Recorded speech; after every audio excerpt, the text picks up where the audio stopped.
ناظرین و سامعین، آج میں بات کروں گا خاص طور پر بدعت کے حوالے سے کہ بدعت ہے کیا۔ یہ جو بعض اوقات ہم کہتے ہیں کہ فلاں چیز بدعت ہے، فلاں چیز نہ کی جائے، جی ہر بدعت گمراہی ہے، تو کیا ایسا ہے کہ ہر بدعت گمراہی ہے، ہر بدعت جو ہے وہ بری ہے؟ تو اس کا لغوی معنی اور پھر اصطلاحی معنی اور اس کی اقسام میں آپ کی خدمت میں عرض کر رہا ہوں۔ بدعت کہتے ہیں، علامہ راغب اصفہانی لکھتے ہیں کہ کسی شے کو کسی کی اقتداء اور پیروی کے بغیر بنانا۔ اللہ تعالیٰ کے لیے جب یہ استعمال ہوگا تو اس کا معنی یہ ہوگا کہ کسی چیز کو بغیر کسی آلے کے، بغیر کسی مادے کے، بغیر زمان و مکان کے بنانا۔ کوئی سیمپل اس کے سامنے نہ ہو۔ ہمارے یہاں کوئی چیز بنائی جاتی ہے تو سیمپل سامنے ہوتا ہے، پھر ڈائی بنتی ہے، پھر اس کے بعد پھر ایک تیار ہوتی ہے، اگلا پسند کرتا ہے تو پھر ساری چیزیں، وہ سارا مال تیار ہوتا ہے۔ لیکن اللہ رب العالمین بغیر کسی آلے کے، بغیر کسی زمان و مکان کے اور بغیر کسی مادے کے وہ بناتا ہے۔ وہ کن فرمائے تو فیکون ہو جائے۔ بدیع السماوات والارض، سورہ بقرہ کی یہ آیت کریمہ ہے کہ زمین و آسمان کو بغیر نمونے کے بنانے والا۔ اب ناظرین، بدعت کی جو اصطلاحی تعریف ہے وہ اعتقاد یا وہ اعمال جو نبی علیہ السلام کے حیات ظاہری میں نہ ہوں، بعد میں ایجاد ہوئے ہوں، اسے بدعت کہتے ہیں۔ ناظرین و سامعین، اس کی دو اقسام ہیں، بدعت اعتقادی اور بدعت عملی۔ اچھا جی، بدعت اعتقادی کیا ہے؟ کہ عقیدے میں بدعت، نیا عقیدہ گھڑ لیا جائے۔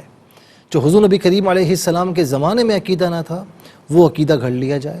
جیسے حدیث پاک میں ہے کہ فرمایا کہ شر الامور محدثاتها، کہ تمام معاملات میں سب سے زیادہ جو ناظرین برا ہے وہ نئی چیزوں کو گھڑنا، اس سے مراد نئے عقیدوں کو گھڑنا ہے۔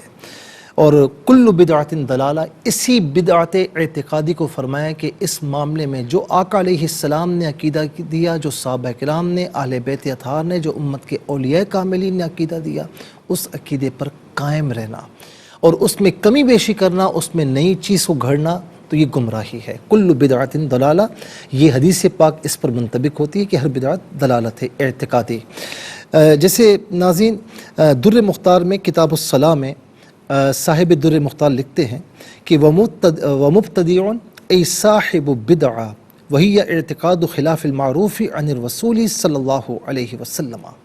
لکھتے ہیں کہ بدعتی سے کون مراد ہے؟ فرمایا کہ وہ مراد ہے کہ جو حضور نبی کریم علیہ السلام کے یعنی اعتقاد کے خلاف بات کرے، جو عقیدہ انہوں نے دیا اس عقیدے میں کچھ اور گھڑ لے، تو فرمایا کہ وہ بدعتی ہے اور ایسے بندے سے اجتناب کرنا ضروری ہے۔